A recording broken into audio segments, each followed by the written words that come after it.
कौमी सलामती कमेटी के एलामिये में साजिश का जिक्र नहीं। फौज किसी को एनआरओ दे सकती है, न अब कोई मार्शल लॉ आएगा। आईनी और कानूनी जिम्मेदारियां पूरी कर रहे हैं, सियासत में ना घसीटा जाए। DG ISPR major general Babar Iftikhar की मीडिया ब्रीफिंग।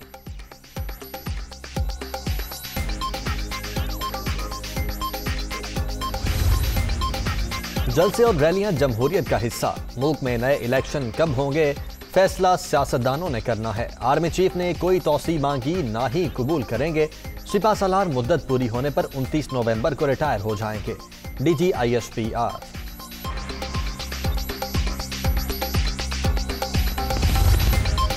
और अफवाहों की बुनियाद पर किरदार कुशी नाकाबिले कबूल।